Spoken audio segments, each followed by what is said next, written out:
Hi viewers and subscribers, welcome back to JonzNewz, your news provider. It's the girl MJ, and I'll be looking at the week that was November 13 to 19.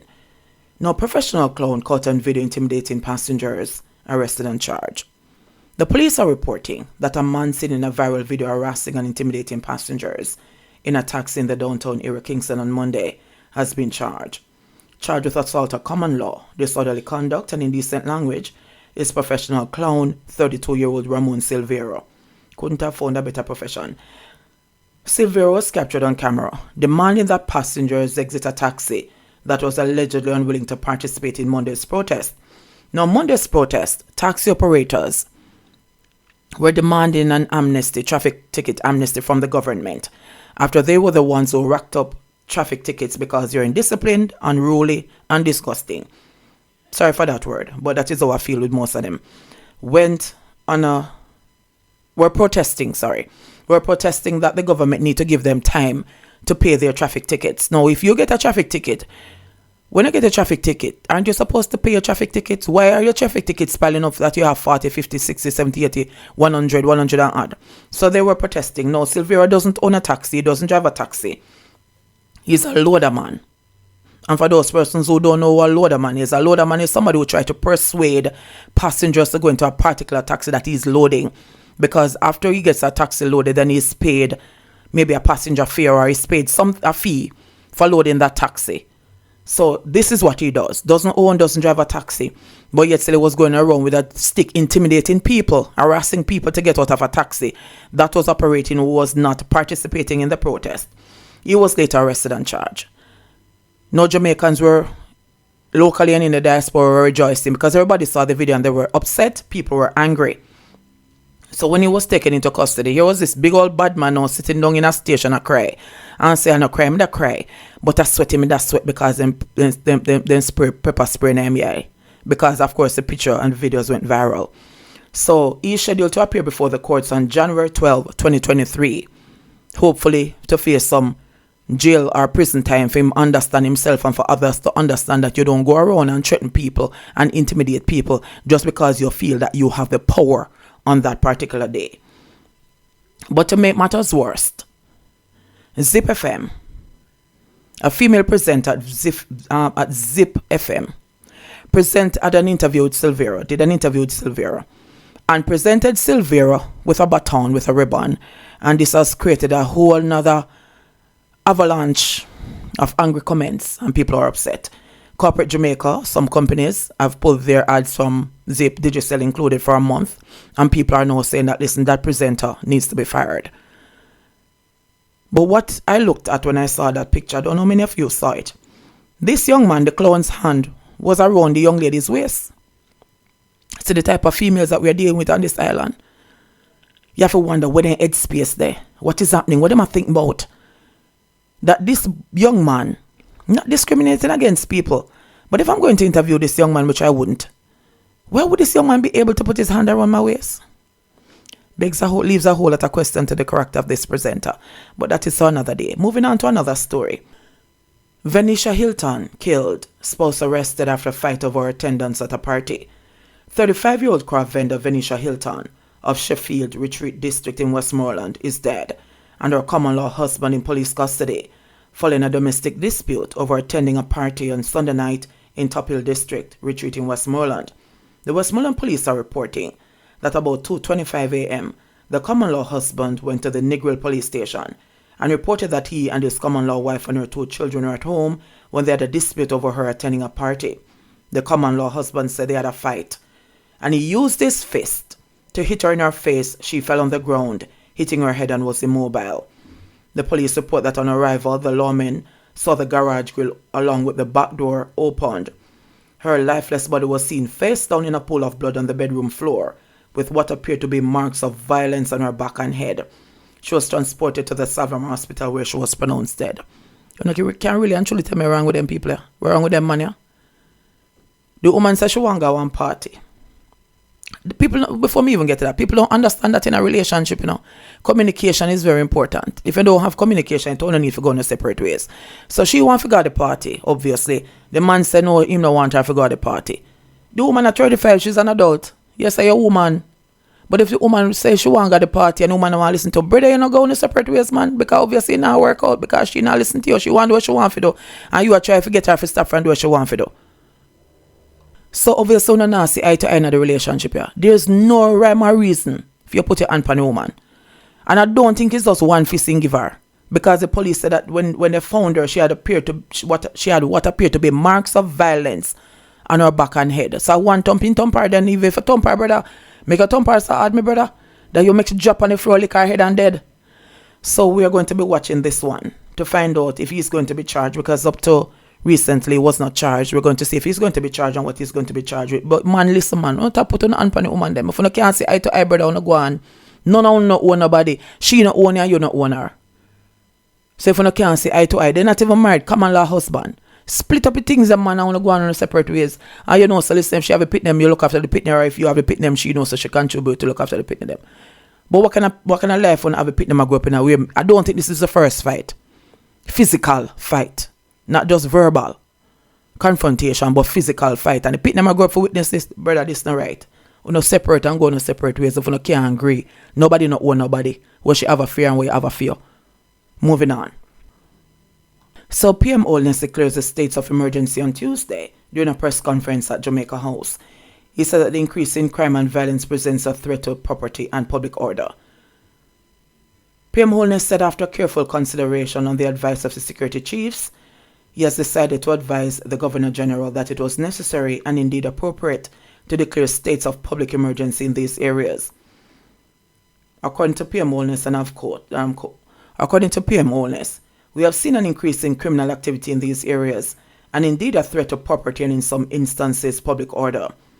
He said that over the last 6 months there has been a significant increase in murders on the island. This was also echoed by Major General Anthony Anderson, who said that as of November 13, we have had a total of 1,360 murders in Jamaica.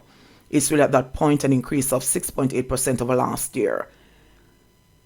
The main drivers of these violent crimes continue to be gang violence, which accounts for 71% of all murders, and interpersonal conflicts, which account for another 16% of all murders. Commissioner Anderson said, "We'll be targeting guns, gangs, and gunmen were the chief architects of the sort of violence we are seeing in the society." Now, from persons who are traveling on the roads who have come up on these SOEs, barricades and stuff, do you think this is really working?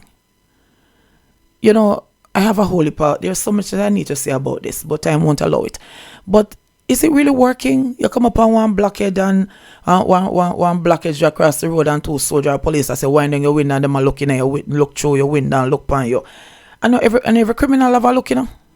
I don't know what they're looking for, but I'm sure it's not every criminal have a look. But most of the times I look for the bleach out face boy, them with the tattoo with them pants drop off and all that. But it's not all criminals look like that. So I'm wondering, is this working? You come up on a line, and when you look, there are some places where you come up on a line, and when you see traffic, you know, say SOE down there. So if there's another route to go, you turn back. So you come up on a line of traffic, and while driving up, you realize that listen, one SOE, something going on there. So if there's another route available, all you have to do is turn back. I don't know if you have seen the video where the bike man ride come up with a pillion and see them and just turn right back. Let's go back where I come from. I don't know if you had a gun, I don't know if your bike no show or license. But that is what I'm saying. Is this really the way to go with these SOEs? I understand that they're trying to find ways and means to decrease the crime rate. But somebody need to go back to the drawing board. And they need to maybe involve Jamaica. Not just the politicians and the police and the soldiers, but involve Jamaica to have an idea for how do we come together, because it affects we more than them. How do we come together? You have Jamaicans who have ideas, bright ideas that will work. How do we come together to solve this crime problem? Because it is not really affecting politicians. It's affecting police and soldiers, but of course, them have a commissioner, they have a general for the army, so they are the ones who come up with all the suggestions. These SOEs and these Zozos, are they really working? Monselem had the very first Zozo so many years ago, and this Zozo is still there. So it's like they're putting a band-aid over a sore. As soon as the Zozo leave, then the sore just flare up back. So is this really working? Tell me really and truly, what do you think about this? Moving on. Man killed was no angel, say high-ranking cops. So Prince Winter, otherwise called Finger, a major violence producer, it is alleged, who wreaked havoc within the corporate area for years, was gunned down along Consent Spring Road in Halfway Tree by thugs. The cops said that Winter, 40, an alleged don in the community of Spanglers in downtown Kingston, terrorized citizens with his ruthless criminality. Now, Senior Superintendent Marlon Nesmith, the commanding officer for the St. Andrew Central Police Division, said Winter's name was linked with a lengthy list of criminal offences, including murder and fraud. He tends to be a hitman and major frauds in the corporate area and other places. We have had him on radar for several years now, over 10 years to be exact, Nesbitt said, that Winter was approached by two men who opened fire at him wantonly. No, this man upon police radar for 10 years, something can't really go, sir. 10 years is a long time, you know. If it is known that he's a known violence producer and he's wanted for criminal offences including murder and fraud, we are going to wait for so much more people he can kill before he's taken in for questioning.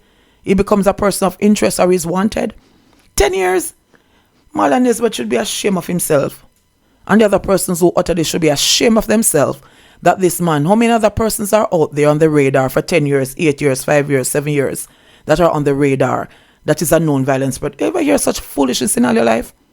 Boy, Jamaica is not a real place to true. So Winter was shot several times in the upper body, and a bystander was also shot during an ensuing shootout between the police and the killers. Her condition is not considered serious. Nesbitt said the shooters were taken on by a team of police officers. We don't know if they were hit, but we haven't been able to locate them, he said. Meanwhile, Superintendent Beresford Williams, who leads the Kingston Central Police, said that Winter was on the police's radar for a number of criminal matters. Williams said he was keeping wide because we had our eyes on him for a number of serious offences. He was a person of interest causing serious problems in the space. A person of interest. I've been doing news for a while and I've never heard his name being mentioned as a person of interest. However, in the deceased man's transfer lane community, a relative refuted, of course, that he was a don and said that Winter was preparing to leave the island as he was tired of his name being linked to wrongdoing. So police couldn't find him, but of course, man on the other side knew if to find him. Man on the other side knew if to find him and then take him out. And sadly, the relative said, him man a troublemaker, but him can defend him thing. And how you defend your thing, brother or sister? If man a troublemaker, so him have a thing when he used to defend himself, but him man a criminal. Him not trouble you if you not trouble him. And a family him says straight. So of course, him have the family back. Him have the family head back lock. The relative said, him there and thing, and if an uptown him a go, OHR party, him not come a road. Him never own a passport. So me tell him, say I better him get him papers them and leave the place. And him book him there wait pan. But him go on the road to they go sort out some more papers because him a look for cut soon. Cut figure away. Because somebody else island for go create havoc and give Jamaicans bad name. Live by the gun, you die by the gun. It is what it is. Entertainer among 5 Jamaican males and a wanted man held in Florida with drugs and over $23,000. A man was wanted in connection to a deadly shooting in Brooklyn, New York last month, was arrested alongside 5 Jamaican men and slapped with drug charges in Florida. The man, identified as Anelka Green, was wanted for allegedly firing several shots inside a restaurant in October, resulting in the death of an innocent bystander. According to a report, Green was tracked down to Panama City Beach in Florida, where he was arrested at his condominium with 5 Jamaican men who were described as his associates. The Jamaicans have been identified as Jaheim Cox, an entertainer, otherwise called J. Blem, said to be the son of Danny English. He's 19 years old. Shamar Wedderburn, 22. Renato Campbell, 22. Shamar Livingston, 22. And Kevorg Taylor, 19. They've all been charged with possession of marijuana with intent to distribute, possession of MDMA, and possession of paraphernalia. So Green, after killing that person in the restaurant in Brooklyn, fled to Florida. So I'm wondering if these 5 young men were in Florida before or they were in New York and fled with him to Florida. But it is so sad that young men, young guys, 19 years old to 22, they're young. Supposed to live here, go to the US to make use of the opportunity. And this is what happens. So after they have been after them, if they are convicted and sentenced and coming back right out here, for come do this is just crazy. Everywhere we go, anywhere at all Jamaicans, they have to in a red egg, not true? Boy, may I tell you. Reggae singer Savannah fined $300,000 after causing death by dangerous driving. Reggae singer Savannah was fined $300,000 on Thursday in the Westmoreland Parish Court after she pled guilty to a death by dangerous driving charge in an accident that claimed the life of a 32-year-old woman in May of last year. Savannah, whose real name is Anna Blake, appeared before Justice Courtney Day, who ordered that she pay the fine or face 2 years in prison. She is also banned from driving for the next 2 years.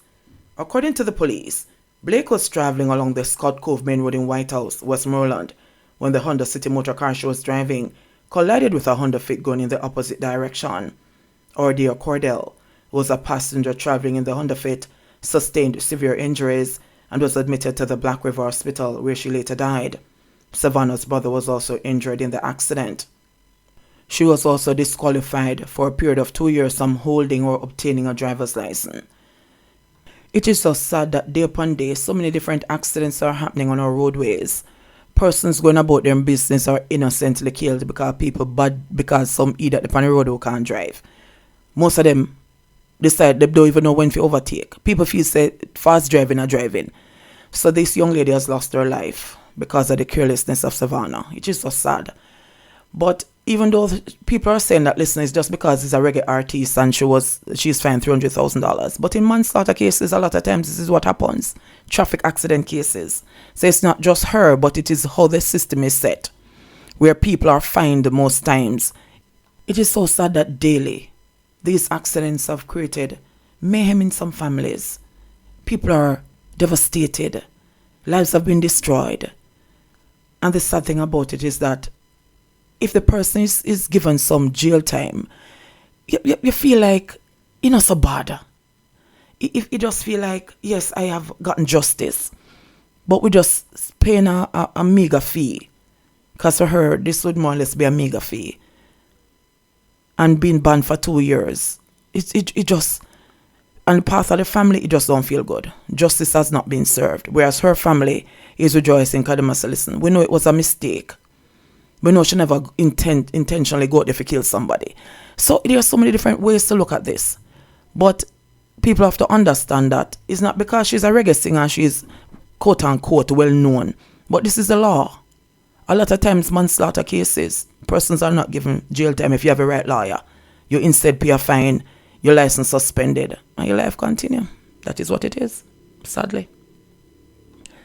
Going back overseas, Jamaican man caught making guns in his apartment in the US sentenced. A Jamaican man, Audley Reeves, 31, described as the brains, who used his apartment to manufacture ghost guns that were sold on the streets of Connecticut, is going to prison for 18 months. He was sentenced in a United States District Court on Thursday, nearly 3 months after he pleaded guilty to engaging in the manufacturing of firearms without a license. The U.S. Attorney for the District of Connecticut confirmed. His accomplice, John Lee Ortiz, pleaded guilty on November 8 to 1 count of engaging in the business of dealing in firearms without a license and 1 count of possession with intent to distribute fentanyl. He is scheduled to be sentenced on February 3 next year. The ghost guns, which have become increasingly popular in the criminal underworld, are homemade firearms assembled with parts made by 3D printers and other pre-made parts purchased in stores.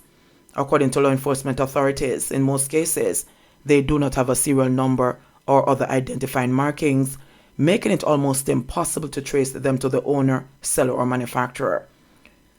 The local police, however, saying that they have not surfaced in Jamaica yet. So Reeves and Ortiz were arrested on January 5 this year, days after investigators made controlled purchases of 7 handguns, a Bushmaster .223 caliber rifle, and several rounds of ammunition from Ortiz. So Ortiz was the seller, and the brains was Reeves. They say all the guns and some of the bullets were made by Reeves inside his East Hartford apartment. A court-ordered search of the apartment on the day of the arrest revealed 6 fully assembled guns, 25 partially assembled guns, 3 high-capacity magazines, various firearm parts, and tools used to make firearms. So according to video and other recordings captured during the controlled purchases, Ortiz boasted that he had the connections to get the gun sold, while his Jamaican boy was the brains of the operation. Can you imagine? You see him style him? His Jamaican boy. Boy, may I tell you the same thing we put our head to. We're bright, you know. You know, so we are some of the smartest people anyway anyway at all in this world. But sometimes, we don't know, we just always tend to put with brains and with smartness to the wrong things. Now, this man is sentenced to 18 months, and there's a possibility that he'll be deported. We can't take no more than people out here. The country can't manage no more than people here. This man is a dangerous man. If he end up out here without get a 3D printer, a problem this. But 18 months, I know people always say, yeah man, make Uncle Sam catch him. Uncle Sam, I know if you do them. Uncle Sam only give him 18 months, and then we send him come out here. If it can't be a problem to it, then better find someone put him up there now. Find one gun place where they make gun. We'll Smith and Wesson there and put him in there and make him go make gun. Because we certainly do not want him out here. We can't manage him out here. We can't deal with him out here. We don't want him out here. So no better keep him. Record transporting car loaded with ganja intercepted on highway to arrested. 2 men have been taken into police custody following the seizure of a large quantity of compressed ganja loaded in a vehicle on a wrecker. Head of the Area 3 Police, Acting Assistant Commissioner of Police Glenford Miller, confirmed that the wrecker was intercepted mid-morning Friday on the Maypen leg of Highway 2000. Miller said a wrecker that was carrying a vehicle on it was intercepted on the toll road by the Clarendon and the Area 3 Special Operations Team and Narcotics Team. When the vehicle on the wrecker was checked, it was found to contain several packages of compressed ganja, he said. So I think maybe the SOE will be working in this case. So the man them realize now, so listen, one chop up, you say, no, so guess what we're going to do now? Call a brethren, put the car up on the wrecker, if you say the car broke down. But look like somebody squeal upon them. Or is it that the police are so effective? If they are, then hats off to them, because trust me, I'm impressed. Impressed by the men who came up with the idea, and overly impressed by the police who were able to detect to detect and get this fine. And overly impressed by the police who were able to detect and get this fine. But me I tell you say, we're smart, but we just always put our brain to the wrong things. But very good idea, but didn't work this time. Fisherman among 3 killed, several injured in St. Anne crash.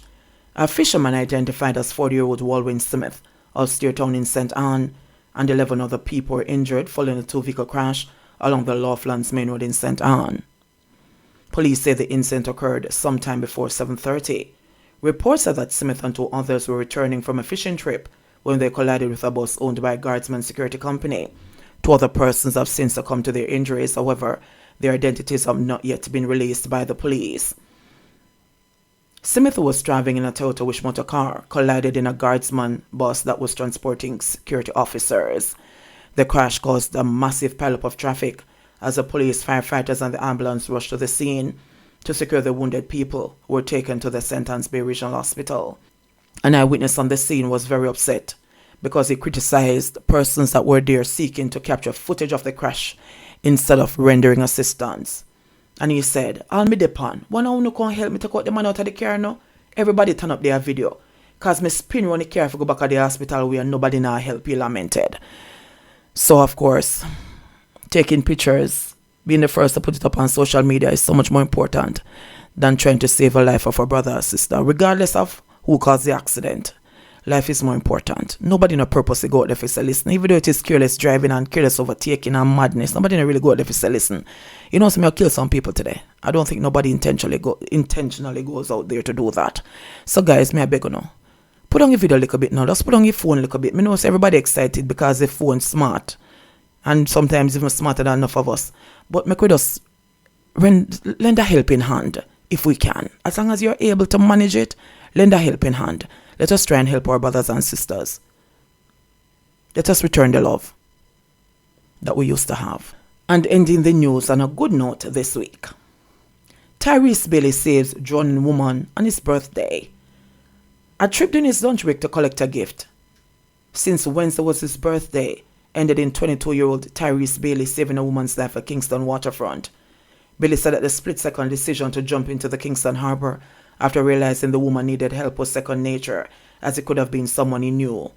A video making the rounds on social media shows the moment Billy jumped into the water to pull the woman to safety. He said that when he went there, he saw others attempting to assist the woman from land. However, he realized that she was being carried away by the current and quickly jumped in. He said too that he would do it again. After pulling the woman from the water, Billy administered CPR before the police arrived and took her to the hospital. The young man who works at IBX call center for the last 6 months said several persons have reached out to him to thank him for the selfless act including relatives of the woman who have said she's improving. So it seems as if this woman was going through some issues and she jumped off to commit suicide. But lucky enough, God placed him at the right place at the right time and he was able to save her life. So there's still hope, guys. Now, Bailey said that he's going through the recruitment process to join the Jamaica Defence Force. And since it has happened, the representative has reached out to him. So hopefully, Bailey, who is from Danvers, Penn St. Thomas, will be one of those JDF soldiers, JDF officers that we see moving around very soon. Because this guy, if there's anybody that deserves to be in the JDF, this guy is a guy of character.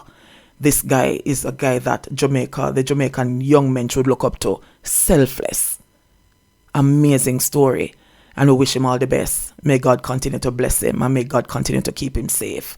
Anyway, so that is it for this week, guys.